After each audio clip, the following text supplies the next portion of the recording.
Hello and welcome to Winter Disco Tabletop Gaming. In this video, we are continuing on with our model ranking, star rating, system review type series. Leave a comment below with a name. I've got to figure this series out. But we're going on with the second part of the Genestealer Cult. If you haven't checked the first part out, go have a look at it now. We went through about 5 of the different models. It looks like we're going to get 5 or 6 in each of this. I'm going to try and keep it as quick as we can, break it up a lot.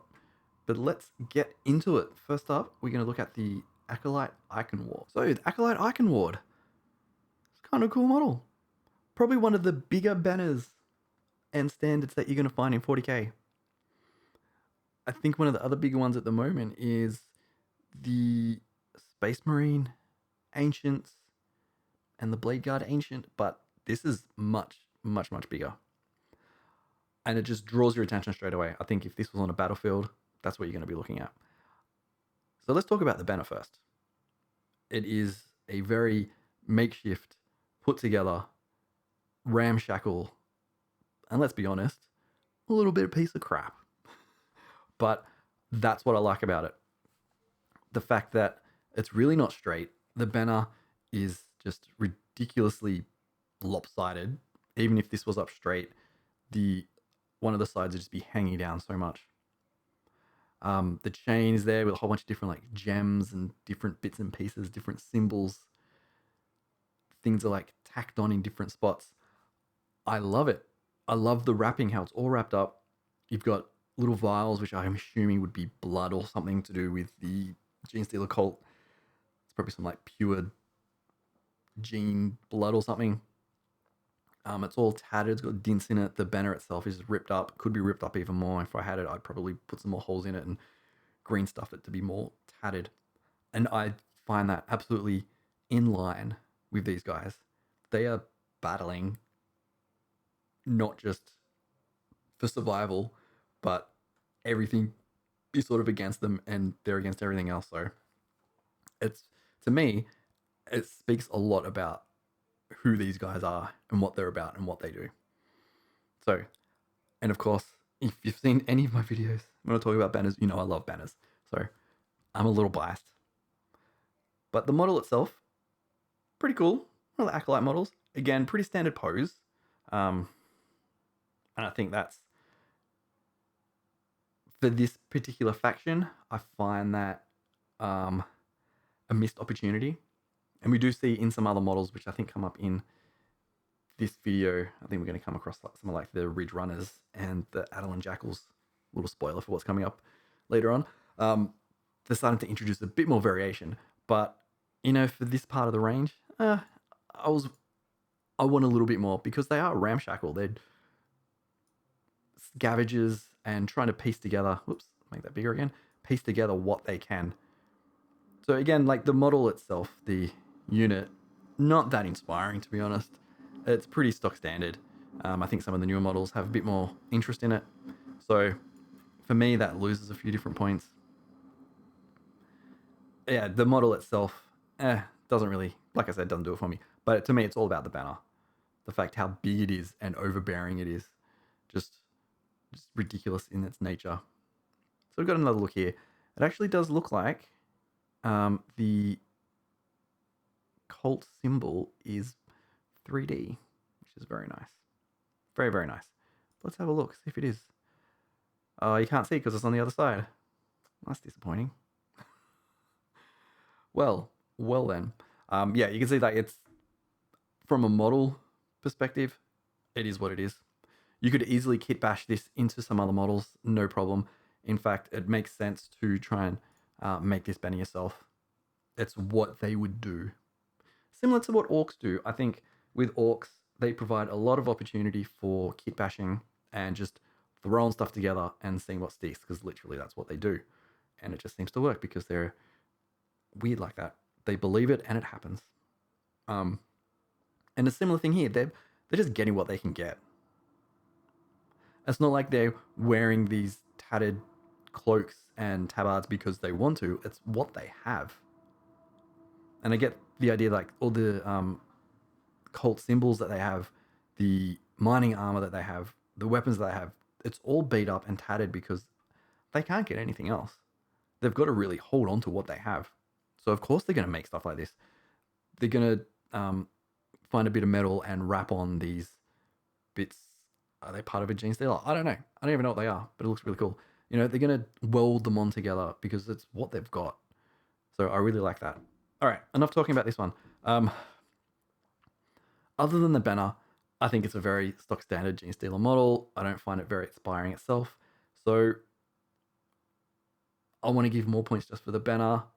But again, I would prefer the banner and everything. God, I said banner so many times. A bit more ramshackle. So, you know, this part here, it's not quite aligned properly. Part of it's broken. It's wrapped on and welded on. And the banner, the cloth banner, is more broken up itself and ripped apart.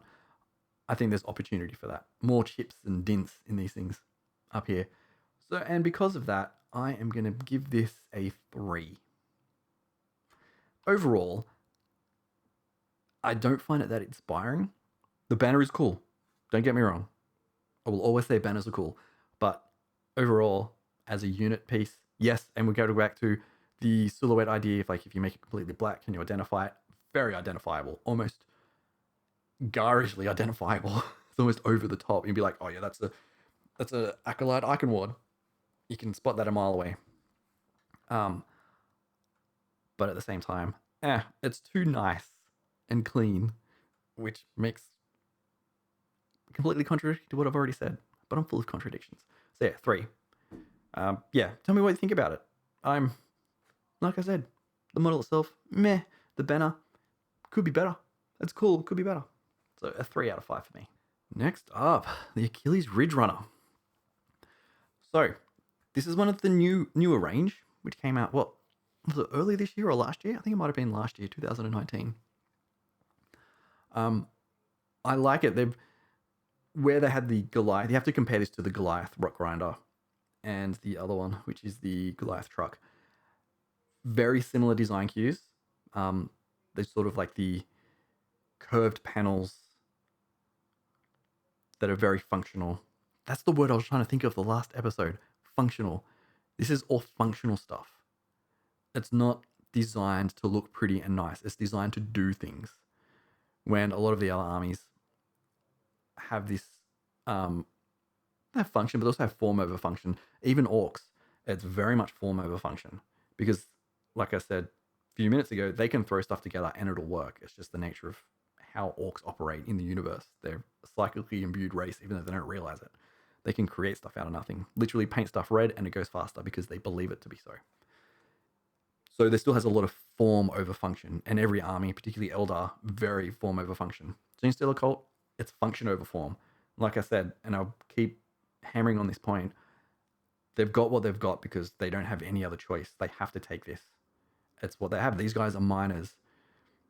These guys are workers in the smelters and the ironworks. They get what they can get.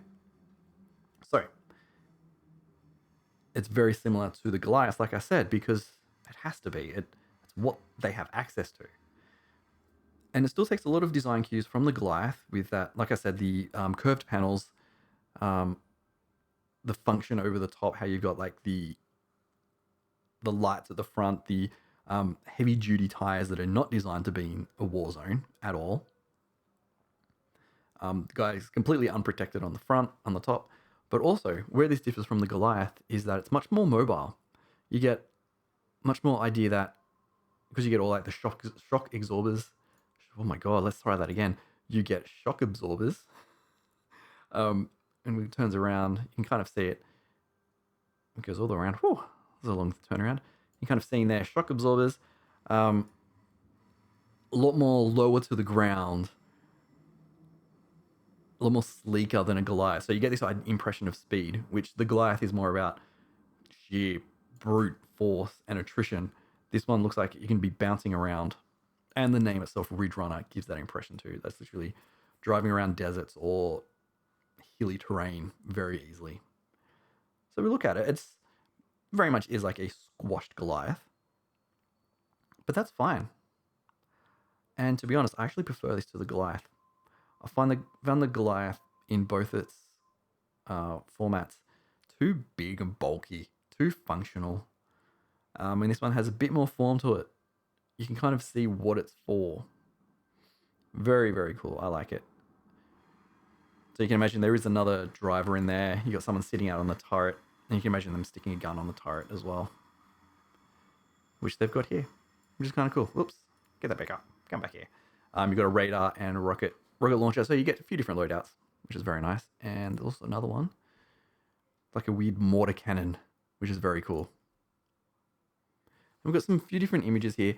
Yeah, I mean, it's like a tiny little Goliath. It's very cute. It's very cute.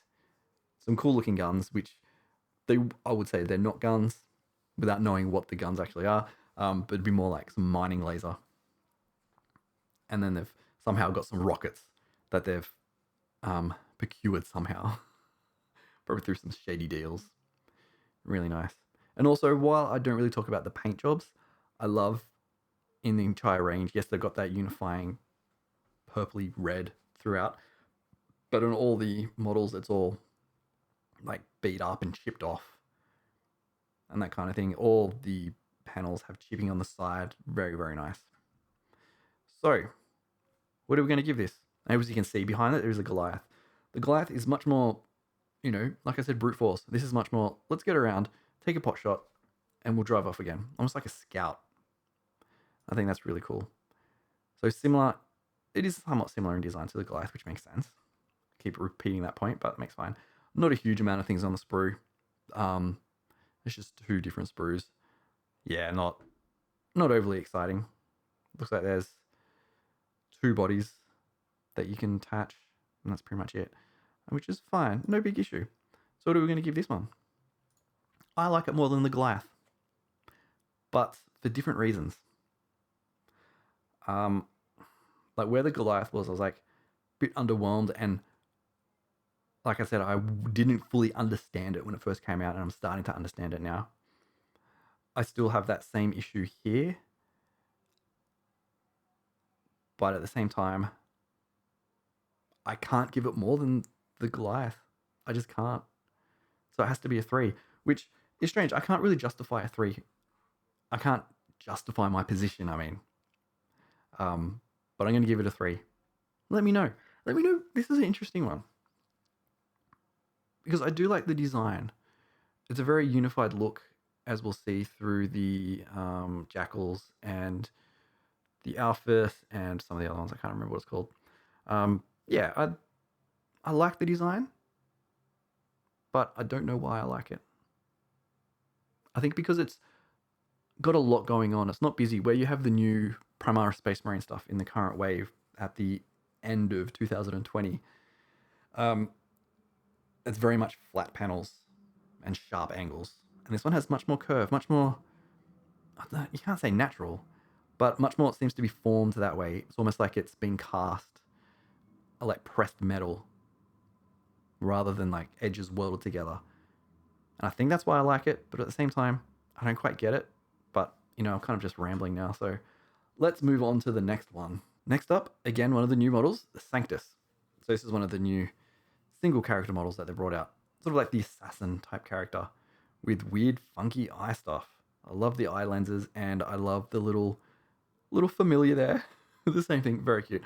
And we're going to get to some models at some stage with some of these familiars, because I think they're amazing. All right, let's get to the 360. Very cool pose. Again, it's a interesting pose because you have the single Sanctus by themselves and then the familiar. Be interesting to see the Sanctus just by himself without the familiar. I don't know, I don't know if there's rules specifically that include this familiar, but oh my god, it's very cute. It looks very cute. I love how it has its own little mask. But yeah, I mean, it's a very dynamic pose. Yes, the armor is very plain and simple, probably plainer than every other cult model, particularly like the baseline models, like just really not much going on, to be honest. He's got like an arm, a wrist wrap, and that's pretty much it. Yeah, I mean, it is a strange face, like with that open mouth and googly eyes. Yeah, unless there's some reason for it rules-wise or law-wise to have that kind of face, it doesn't really fit in with the assassin-like pose. It's very contradictory. It seems like they're screaming and yelling and like really high pitched. That's the impression I get. But that doesn't really work for an assassin type character. And let's be honest, I don't know what this character actually is. So what we'll do, we haven't done this for any of the other models yet. I'm actually going to read what it is. So it's a favored blade. It's an assassin. Okay. Yeah, I mean, it... Oh, you can also get a sniper rifle. Nice. That'll be cool. Yeah, it doesn't make sense that he's screaming. So from a design perspective, very weird choice. I would imagine that he'd have a closed mouth or probably even covered up so you can only see his eyes. Like the Metamorph from the last episode had the red handkerchief over its mouth. I would assume there's something would be more suited here, like even a tight one. Yeah, it's actually really confusing. I don't get it. And let's talk about this cloak. I don't like how thick the edges are on a lot of the GW cloaks. Yes, it makes it better from a technical perspective to cast, but I don't like it. And I would like to see a little bit more tattered. So I like my tattered cloaks, and it would fit more in with the rest of the army as well. So let's have a look at some close-ups. I would want to get a good look at that sniper rifle. Yeah, it doesn't make sense to me. It really doesn't. I can't see any reason why that face would make sense. And yes, I'm focused on that face because the face is one of the first things you're going to go to. It doesn't make sense to me. Very cool blade. I really do like that. It would almost even fit in some kind of, probably some Drukhari army.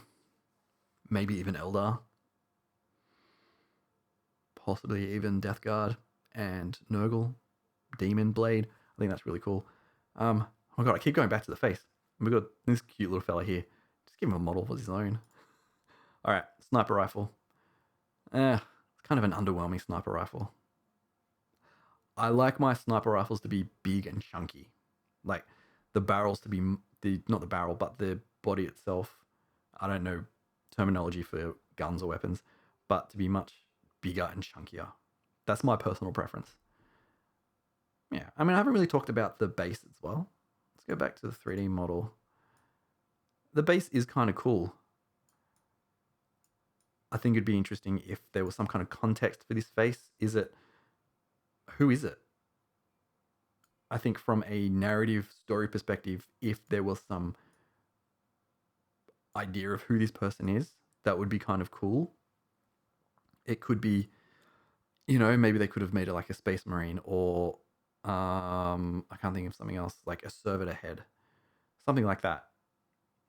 Made out of a stone statue to give this idea of like, yes, they're fighting against the Imperium from the inside. I think that's kind of cool. I reckon if they had something with a bionic eye, even if it was stone, like, we've seen statues in 40k that have bionics on them, so you can just do that. Not necessarily real bionics, but it could be a stone carving of a bionic on there. And that would tie nicely into his eye mask, eye gear. I think that's really cool. But yeah, I don't know. It's like, meh. Yeah, whatever. I mean, like I've talked about silhouettes, very strong silhouette. Get rid of the little familiar. You can almost have him on his own model and do some really funky rules with it. Have there's actually like a unit itself with two models. I think that'd be cool. All right, let's look at the sprue. Pretty standard sprue. Okay, it looks like it's actually some kind of Imperial, someone of some importance. Don't know. So the head is separate. So if I got this, I would probably want to redo the head. Probably trim it up a bit, cover it up. I think that'll be fine. Yeah, it's a cool model on first glance. Yeah, it's a really cool model. I think it's a bit cluttered because of the familiar in the back. The face, I don't understand it. Silhouette is very strong, very cool. You get the impression that this is an assassin type character, but then you see the face. What's all that about? So in saying that, there's not enough detail in there. Like the cloak, do not like the cloak. Get rid of that. I don't hate the fact that his suit is very plain, no adornments. But I think they could have done something different. Even give him something slightly different, slight variation on his suit. Yeah, he does have it. It doesn't have the backpack section, but still, I want something else. So that's a 3. Yeah, I want to give it more, but I could even push it down to a 2. But that pose really does save it. I think the pose is very, very strong pose. The eye section is very cool. You get a cool familiar, although I don't like it on the base. But that mouth, no. And the cloak, no. Doesn't do it for me. So let's move on to the next one. So we have the Goliath Truck. So in the last episode, the first model we looked at was the Goliath Rock Grinder. So I'm not going to spend too much time talking about this one. It's basically the same model. It's a functional, utilitarian kind of thing. Yeah, it's kind of cool, but just doesn't, it just doesn't stand out for me. And I think that could be that it's because it isn't a military vehicle. It's kind of cool. Like, it is cool. I'm not going to deny that it's cool. It has a little trailer in the back. You got little ladders up there. Whole kinds of cool things. Very cool panels. I love panel work. I think that's always super cool. Let's look at some close-ups. Some cool guns. Basically similar stuff to the Rock Grinder. The only thing it doesn't have is that big bulldozer blade with the Rock Grinders at the front. That's really the only difference to me. Looks like you can carry some transport. Get some models on there. Not a lot of models, so wouldn't really consider it a transport. Do they consider this a transport? Just having a quick look. Yeah, you can carry up to 10 hybrids. That doesn't make sense. How are you going to fit 10 on there? Okay. See, that's just... my immersion is ruined. You could probably get 5 packed in on that section there. Maybe 1 up there. Maybe more inside, but not 10. So there's a transport. So that's the thing. If you're going to have a transport, you've got to make it feel like you could probably pack 10 in there. I don't get that impression at all. At all. And it's the same with the Space Marine vehicles. I don't feel that the transports make sense as transports. My personal opinion. It's a bit more close up. Yeah, I mean, if you want to see more commentary on this vehicle, definitely check out the previous episode for the Goliath Rock Grinder, because I'm basically going to be rehashing the same things. But this panel, I don't think this panel is on the Rock Grinder. Like I said, I love panels. I love buttons. I love all this functional stuff that serves no purpose games-wide, but it establishes the model in the world in some way or another. So there we go. I'm not going to go look at the sprues. There's no point. They'd be the same sprues with some extra bits and pieces.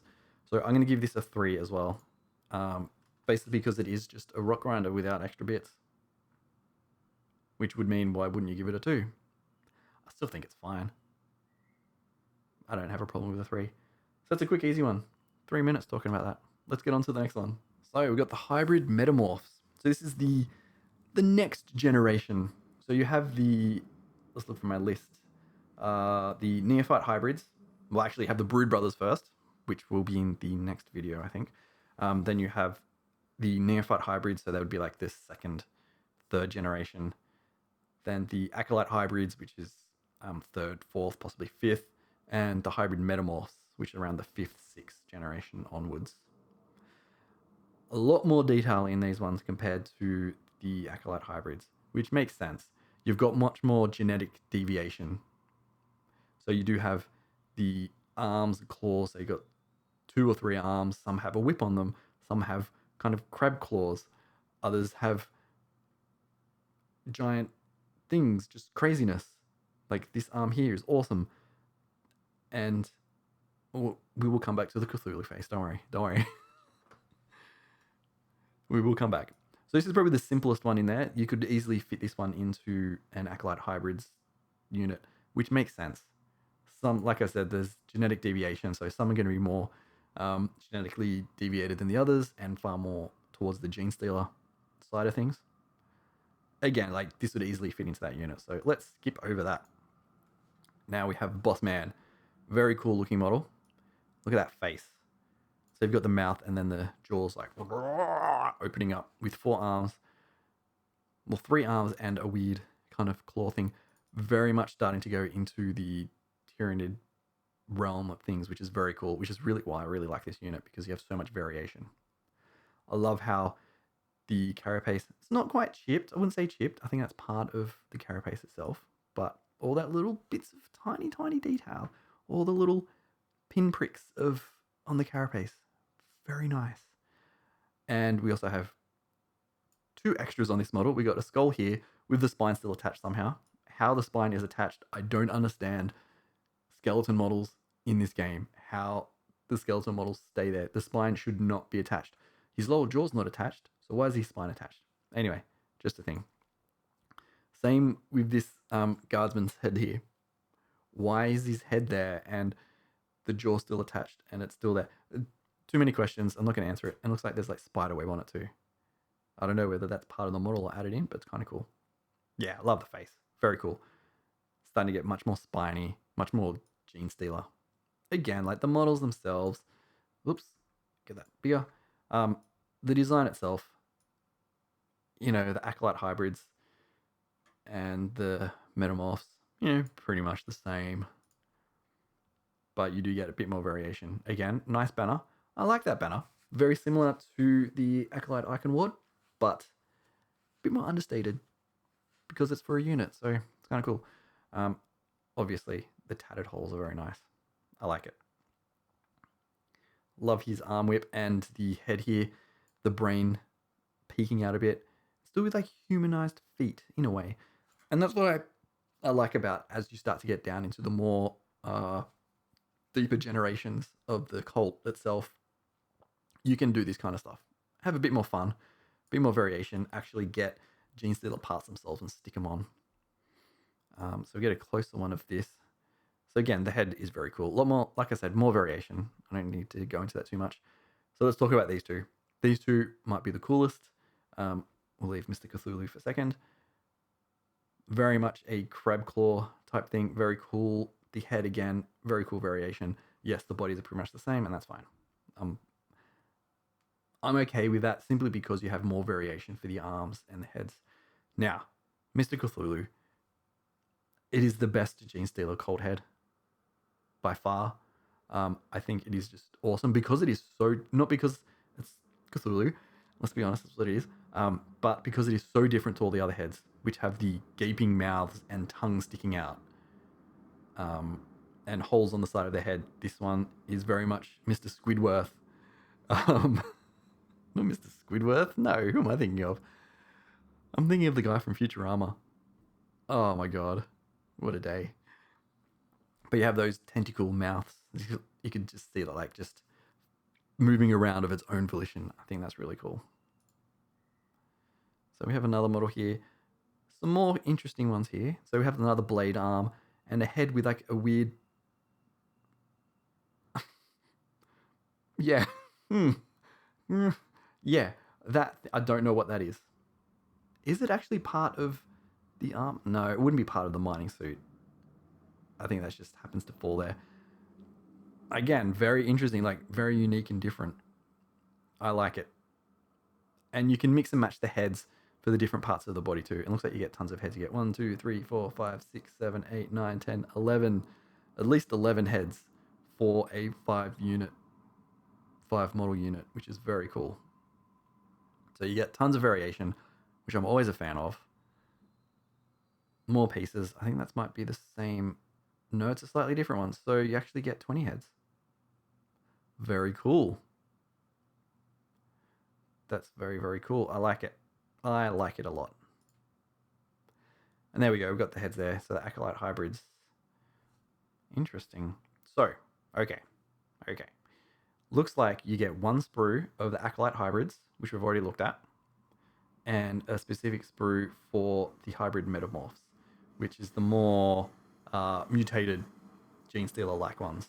And I think the Cthulhu head comes with the Acolyte Hybrid sprue. So let's have a look. I just want to see. So that's 2016. Just trying to see if there's a date on this one. No, it must be on the other side. Yeah, I'm not 100% sure on that. So what are we going to give this one? Oh, Okay, reasons why it should be rated high. Obviously, Mr. Cthulhu, um, crab claw arm man, but just the variation that you can get with the different faces. They're all unique in their own way. Each model, while the pose is similar, like you do have Mr. Cthulhu here, he's moving forward. You have others which are like standing still. They're still all hunched over, which is a detriment, but at the same time, it's kind of what you're going to get with these kind of units. So yeah, the heads, the different arms, very much positive. Negative, the bodies, the lack of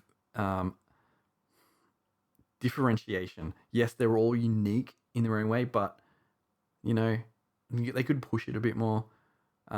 Slightly different types of mining armor would be nice. They're all slightly different, but I want something a bit more different, where you have, when you compare the different Mark versions of the Space Marine armor, you have different helmets, you have different backpacks. That's where the big majority is. The backpacks are very different. I'd like to see that kind of variation. It's still mining suits, but just different generations of mining suits. Because I think I'm repeating this so many times in every video for Genestealer Cults. These things are all scavenged and hacked together, and they got what they can get. So I imagine if they've picked up a mining suit somewhere and it's damaged, they're going to keep using it. They'll replace parts. And if they find a different version that's working just as well, they'll pick that up and take it and put it on. So that's what I think, particularly the older generational ones, I think that would make more sense. So that's the downside, which basically puts us back at 4 stars again. Same as the Acolyte Hybrids. Because let's be honest, they are the same models. They're sort of just a bit more interesting. Because basically, from what I can tell based on the sprues, they are the same sprues. So we're going to go with 4. I think that's fine. I think if there was some more variation in the mining armor suits and the poses, I think you could get away with a 5. But as it stands, no, I can't give it a 5. Like, you can see the mining suits / armor, they're all slightly different.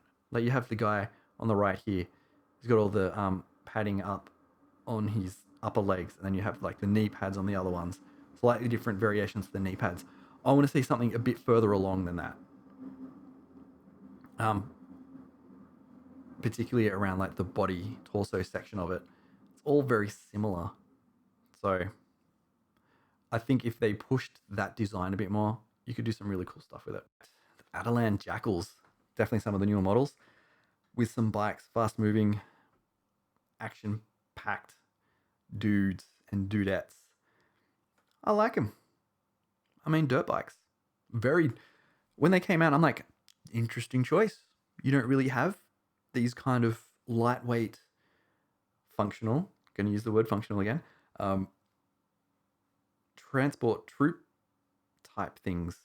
You look at the Space Marine bikes, they're very armored, particularly the newer ones. They're just bloody armor all over the place. Look at orc bikes, very orky, very big, very loud, very noisy, and just putting fumes everywhere, and just packed on with armor. Other similar things like, I guess, speeders from the Eldar, very form over function, very big and sleek. These ones are like, we've got bikes, let's go ride a bike. This is what we've got. And we also have an ATV here, which is cool. Again, it ties in. You can see the design cues, particularly on the ATV, very much along the Goliath line and the Ridgerunner line. Ties in very much with that. So that's the first one we're going to look at here. And again, throwing dynamite, kind of cool. I like the armor, the mining suit design. I wish there were more designs like this. The hood over the top, it is slightly different. So where the other ones, the tubing goes over the shoulders, this one goes underneath. And this is what I mean when I was talking about the hybrid metamorphs and the lack of variation within like the whole hybrid type setup and their design. I find it hard to believe that all of the Genestealer Cult forces are from mining colonies. I just find that hard to believe. It makes sense from a perspective that it's usually they find stuff deep down and they're far away from the rest of civilization. So the idea of the Genestealer cult embedding itself in there and growing and getting bigger makes sense. That makes sense to me, but I'm not sure. You know what would be cool? That face on the Sanctus, but with the 3 eyes. Okay, you could chop the face bottom of that off and put it on the Sanctus. Just thought. Again, very utilitarian and functional. You have the shock absorbers again, so you do get the impression that this is going to be bouncing around all over the place in a very haphazard fashion, but darting around dunes and hills and things like that, kicking up a lot of dust and mud. I think that's a really cool design. I like it. Gives you that impression at least, which is always good to have. Again, it speaks to that idea of the narrative. So if you look at some of the bikes are really cool. Very much, this is a dirt bike. That's it. Very under armored, very cool looking, very actually surprisingly sleek. You do have like the shock absorbers there and the handlebars, which looks really cool. But, you know, this whole area here looks very sleek. There's just a whole section that you can just like pick out. I really like it. I think it's cool. I love that. I'm assuming this is a she. I don't know. Feels like a she. We'll call her a she anyway. She's standing up on the bike. I think that's super cool. Very dynamic pose. And then with this one too, I think that's cool. I love the dynamic poses of these models. It almost like they're defying gravity a bit. Yes, you want to be careful because you could easily knock this one off. But again, I mean, they're the same models. Let's be honest. Like really, there's not much variation to them, but the fact that you can pose them this way, stand up the riders, lean them forward, and do some cool poses with them, like twist the front a bit, just makes it far more interesting. And then we have a Ridge Rider. It's not a Ridge Rider, this is a Jackal with a Moon Man. I think that's really cool. I want to see more stuff like this. I think that's very, very nice. So we get some more close-ups here. Some cool little bits and pieces. So you've got all the functional aspect of it in like the crates. It's all like tied down. Very, very nice. Like things are tacked on. It looks like someone owns this and it has purpose and function.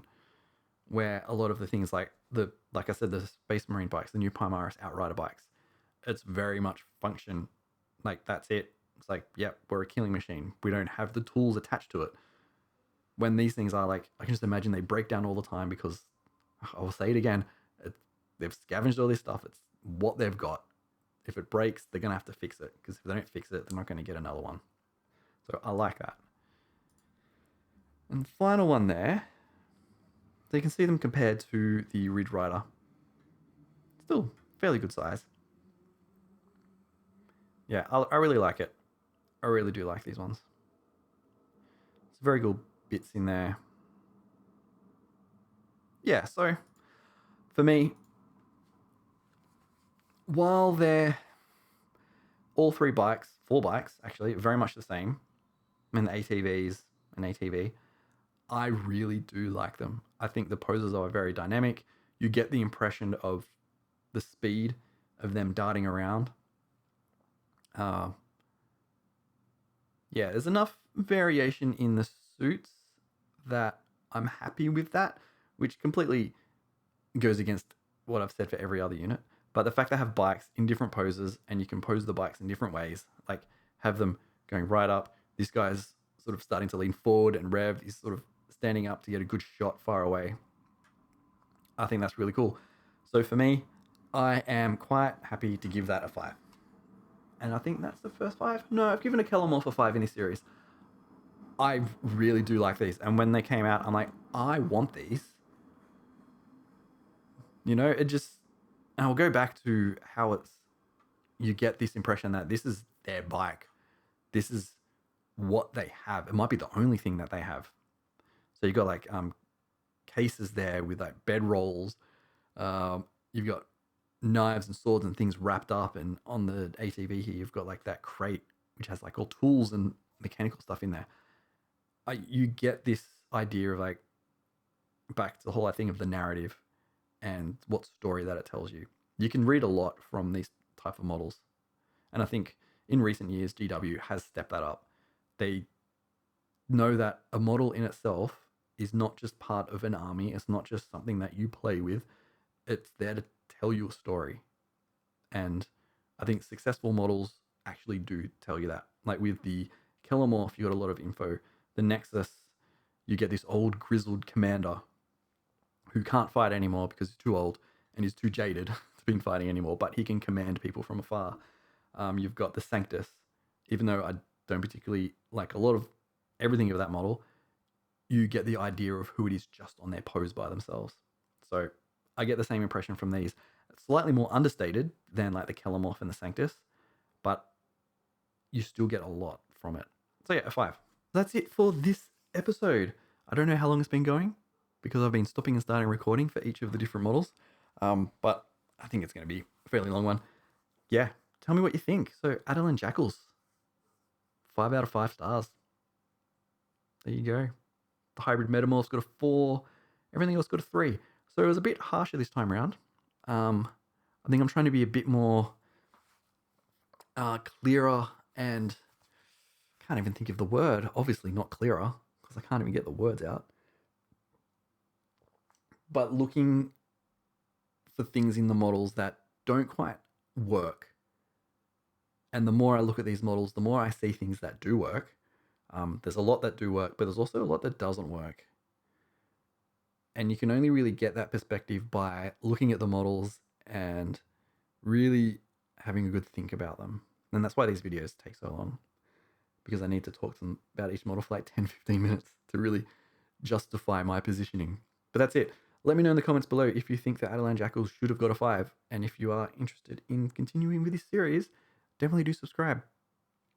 And let me know what your favorite model so far out of the 10 or 11 that we've looked at of the Genestealer Cult is, and what faction you'd like to see next in the series. So there we go. Until next time, thank you for watching, and I will see you later.